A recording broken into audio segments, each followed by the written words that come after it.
எப்போவுமே பெண்களை ஆண்கள் பார்க்கக்கூடாது. ஆண்களை தான் பெண்கள் பார்க்கணும். ஒரு ஆண் எப்படி உணரணும் அப்படின்னா, ஆணாகிய தன்னை பெண்கள் பார்க்கிறார்கள், பெண் பார்க்கிறாள் என்று உணர வேண்டும். பெண்களை பார்க்கணுங்கிற நோக்கம் ஆணுக்கு இருக்கவே கூடாது. அதுக்கு பதிலாக அவனுக்கு என்ன, அவன் பார்க்கும்போது பெண்கள் நம்மளை பார்க்குறாங்க அப்படிங்கிறத உணரணும். ஒவ்வொரு பெண்ணை பார்க்கும்போதும் அந்த பெண் தன்னை பார்ப்பதாக உணர வேண்டும். இவன் எந்த பெண்ணெல்லாம் இவன் பார்க்குறானோ, இவன் அந்த பெண்ணை பார்ப்பதாக இவனுக்கு அந்த உணர்வு வரக்கூடாது. அந்த பெண் தான் இவனை பார்க்கிறாள் அப்படிங்கிற உணர்வோடு தான் அவன் காரணம் என்னென்னா, இவன் பெண்களை பார்க்கணுங்கிற நோக்கமே இவனுக்கு இருக்கக்கூடாது. பெண்ணை மறந்து விட வேண்டும். அதனால தான் அவனுடைய இயல்பே பார்த்தா தனிமை, துறவு. பெண்களுடைய இயல்பு உறவு. ஆணுடைய இயல்பு துறவு. துறவுன்னா என்ன? துறவி, பிரம்மச்சாரி. பெண்களுடைய இயல்புங்கிறது உறவு.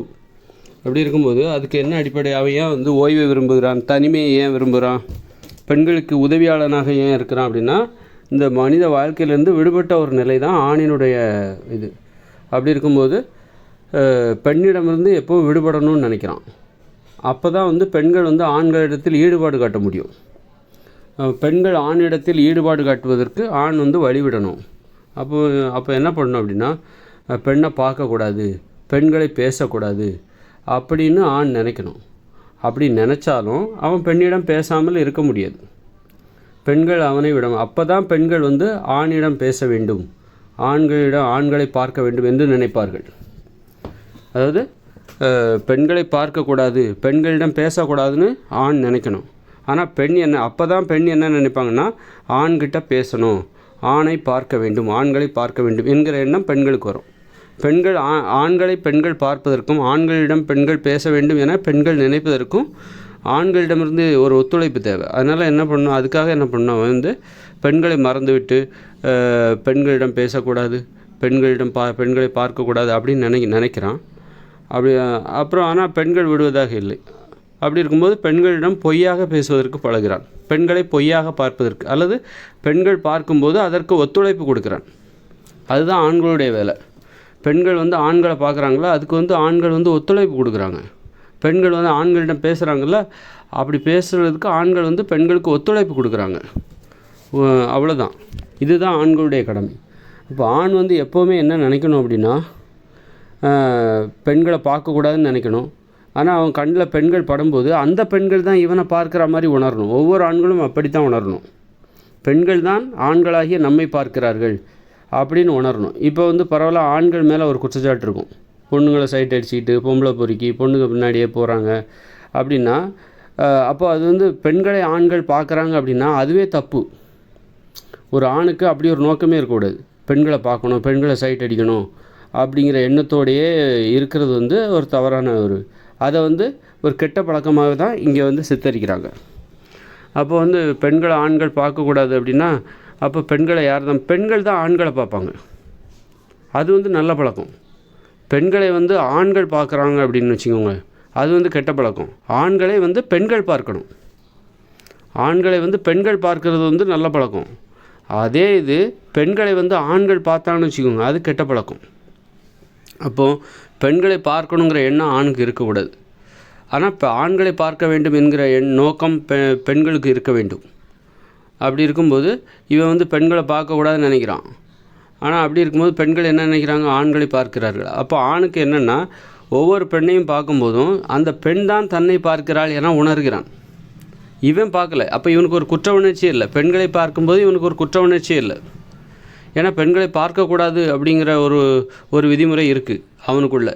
அதுதான் அவனுக்கு ஒரு ஆதாரமாக இருக்குது. அதை தான் அவன் பிடிமானமாக வச்சுருக்கான். பெண்களை பார்க்கக்கூடாது, பெண்கள்கிட்ட பேசக்கூடாது அப்படின்னு நினச்சிக்கிட்டு இருக்கிற ஆண்களுக்கு இப்போ பெண்ணை பார்க்குறான் அப்படின்னா அவனுக்கு என்னென்னா, நாம் பார்க்கல, அந்த பெண் தான் நம்மை பார்த்து கொண்டிருக்கிறார், நம்மை பார்க்கிறார், நம்மிடம் பேசுகிறார், அதற்கு ஒத்துழைப்பு கொடுக்குறான். அவ்வளோதான். அவள் நம்மளை பார்க்குறதுனால இவன் அவளை பார்க்குறான். அல்லது இவன் அவளை பார்க்கும்போது அவள் தன்னை பார்ப்பதை இவன் உணர்கிறான். அவள் தான் இவனிடம் பேசுகிறாள், அதுக்கு தான் இவன் ஒத்துழைப்பு கொடுக்குறான். இவனுக்கு அப்படி ஒரு நோக்கம் இல்லை. ஆனால் அவள் பெண் இவன்கிட்ட பேசும்போது அதுக்கு ஒத்துழைப்பு கொடுக்குறான். அப்போது இப்போ அவன் ஒரு 100 பெண் இவனாக போய் பெண்களை பார்க்கணும் பேசணும் அப்படின்னு நினச்சா கூட அதெல்லாம் அவனுக்கு வந்து ஒரு பெருமிதத்தை தராது. ஒரு பெண் வந்து ஆணை பார்த்துட்டான்னா அது அந்த ஆணுக்கு பிடித்து போயிருந்தால் அவனுக்கு ரொம்ப சந்தோஷத்தை கொடுக்கும். ஒரு பெண் வந்து ஆணை பார்க்க வேண்டும், ஆண்களை பார்க்க வேண்டும், அல்லது பெண்கள் வந்து ஆண்களை பார்க்க வேண்டும், ஆண்களிடம் பேச வேண்டும் என நினைத்து கொண்டு ஆண்களிடம் பேசும்போதும் ஆண்களை பார்க்கும்போதும் ஆண்களுக்கு அது ரொம்ப சந்தோஷத்தை கொடுக்கும். அதை விட வந்து அவன் எவ்வளோ தான் பெண்களை போகிற வர பெண்களை சைட் அடித்தாலும் 100 பெண்களை சைட் அடித்தாலும் அது ஆண்களுக்கு சந்தோஷத்தை தராது, பெண்களுக்கும் சந்தோஷத்தை தராது. அது ஒரு இடையூறாக தான் இருக்கும். பெண்களுக்கும் இடையூறாக இருக்கும், ஆண்களுக்கும் அது இடையூறு தான். அது தெரியாமலே அவன் அந்த வேலையை செஞ்சிட்ருப்பான். அதனால் என்றைக்குமே பெண்களுக்கு பெண் சுதந்திரம்னா என்னென்னா ஆண்களை பார்ப்பதற்கான சுதந்திரம். இன்றைக்கி வந்து ஆண்களை வந்து பெண்கள் வந்து பார்க்கக்கூடாது அப்படிங்கிற மாதிரி தான் ஆண்களோட நடவடிக்கை எப்படி இருக்குன்னா, ஆண்களை பெண்கள் சுதந்திரமாக பார்க்க முடியவில்லை. ஏன்னா அதற்கு முன்னாடியே இவன் அவசரப்பட்டு பெண்களை பார்த்துக்கிட்டு இருக்கான். நீ அவசரப்படுறான், முந்திரி கொட்டை மாதிரி. இவன் என்ன பண்ணுறான், பெண்கள் தான் ஆண்களை பார்க்கணும், ஆனால் இவன் என்ன பண்ணுறான், முந்திரி கொட்டை மாதிரி அவசரப்பட்டு பொறுமை இழந்து நிதானம் இழந்து என்ன பண்ணுறான், இவன் போய் பெண்களை பார்த்துக்கிட்டு இருக்கான். அப்போ என்ன பண்ணுறாங்க, பெண்களால் ஆண்களை பார்க்க முடியல. அப்போ பெண்களுக்கு என்னவோ மாதிரி இருக்குது, என்னடா இது, இந்த ஆண்கள் அவசரப்பட்டு நம்மளை போய் பார்த்துக்கிட்டு இருக்காங்களே, அவங்களுக்கு கூச்சமாக இருக்குது, நம்மளை போய் பார்த்துக்கிட்டு இருக்காங்களே, நாம தானே அவனை பார்க்கணும், அப்படி ஆண்களை பார்க்க விட மாட்டேன் என்று ஆண்களை தடையாக இருக்கிறார்களே. அதுதான் வந்து பெண் அடிமைத்தனம்ங்கிறது. பெண் சுதந்திரம்னா என்னன்னாக்கா ஆண்களை பார்ப்பதற்கான சுதந்திரம். பெண்களுக்கு ஆண்களை பார்ப்பதற்கான சுதந்திரம், அதுதான் பெண் சுதந்திரம். ஆண்களிடம் பேசுவதற்கான சுதந்திரம், அதுதான் பெண் சுதந்திரம். அதற்கு தடையாக இருப்பது எதுனா, ஆண்கள்லாம் இப்போ பெண்களை பார்த்துக்கிட்டு இருக்காங்க. ஆண்கள்லாம் இப்போ பெண்கள்கிட்ட பேசணும்னு நினைக்கிறாங்க. பெண்களுக்கு அந்த அந்த இயல்பு மாற்றத்தை புரிஞ்சிக்க முடியல, ஏற்றுக்க முடியல, அலர்ஜி மாதிரி இருக்குது, ஒவ்வாமையை ஏற்படுத்துகிறது. அது காரணம் என்னென்னா, இப்போ இயந்திர அறிவியல் உலகம் என்பது செயற்கையான உலகம், உறவு முறையே செயற்கையாக மாறிடுச்சு. இப்போ இயந்திர அறிவியல் உலக வாழ்க்கைக்கு ஆண்கள் தான் தலைமை பொறுப்பு, ஆண்கள் தான் இந்த வாழ்க்கைக்கு தலைமை பொறுப்பு. அப்படி தலைமை அப்படின்னாலே அது ஒரு பெண்களுடைய இயல்பு தான் தலைமை. இப்போ என்ன ஆகுன்னா, இந்த இயந்திர அறிவியல் உலகத்திற்காக ஆண்கள் அனைவரும் பெண்களாக மாறிவிடுகிறார்கள். ஏன்னா மனித வாழ்க்கையில் பெண்கள் தான் ஆதிக்கம் செலுத்தணும், ஆனால் இப்போ வந்து ஆண்கள் தான் பெண்கள் மீது ஆதிக்கம் செலுத்துகிறார். ஆதிக்கம் என்றாலே அது பெண்கள் தான். அப்போ எப்படின்னா, இயந்திர அறிவியல் உலகத்திற்காக தற்காலிகமாக ஆண்கள் அனைவரும் பெண்களுடைய இயல்புக்குள்ளே போயிட்டாங்க. பெண்கள் அனைவரும் ஆண்களுடைய இயல்புக்கு போயிட்டாங்க. பெண்கள் அனைவரும் ஆண்களாக மாறிவிட்டார்கள், ஆண்கள் அனைவரும் பெண்களாக மாறிவிட்டார்கள். அதை தான் நம்ம வந்து ஆணாதிக்கம்னு சொல்கிறோம். ஏன்னா ஆதிக்கம்னாலே அது பெண் தான் செலுத்தணும்.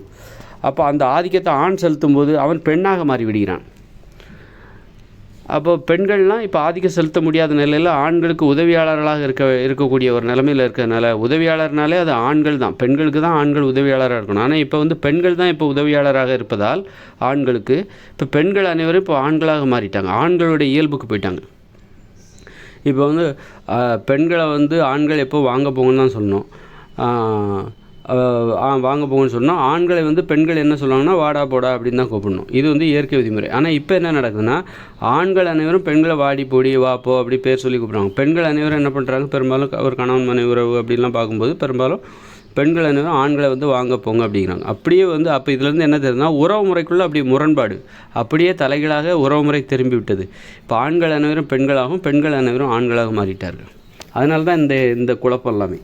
இந்த குழப்பத்தை வந்து புரிஞ்சிக்க தெரியாமல், அதனால தான் இங்கே வன்முறையே ஏற்படுகிறது. வன்முறையெல்லாம் ஏன் ஏற்படுதுன்னா அதனால தான். இந்த இயந்திர அறிவியல் உலகம் இருக்கிற வரைக்கும் இந்த குழப்பம் நீடிக்கும். இந்த முரணான உறவு முறையை புரிஞ்சிக்க முடியாமல் தான் நம்ம வாழ்வோம். இந்த இயந்திர அறிவியல் உலகம் செயலிழந்துச்சுன்னா பழையபடி எல்லாமே சரியாயிடும். இயற்கையான நடைமுறை வந்துடும், பெண்களுடைய ஆதிக்கம் வந்துடும், பெண்களுக்கு உதவியாக ஆண்கள் இருப்பார்கள். பெண்கள் வந்து ஆண்களை நல்ல சுதந்திரமாக பார்ப்பாங்க. ஆண்கள் வந்து பெண்களை பார்க்கும்போது அந்த பெண்கள் தான் தங்களை பார்க்கிறார்கள் என்று ஆண்கள் உணர்வார்கள்.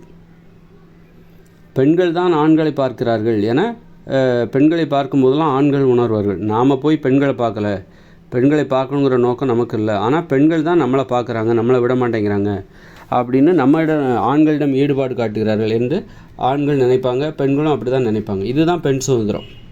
இப்போது பார்வையிலே வந்து ஒரு நல்ல பார்வை என்பது என்னவென்றால், பார்வையிலே நல்ல பார்வை என்னன்னாக்கா, ஒரு பெண்ணை வந்து ஆண் பார்க்கக்கூடாது என்கிற நோக்கத்தோடு பெண்களை பார்க்கும்போது ஆணுக்கு என்ன உணர்வு ஏற்படுதோ அந்த பெண்கள் தான் நம்மை பார்க்கிறார்கள் என்பதாக உணர்கிறான். அப்படி தான் இருக்கணும்.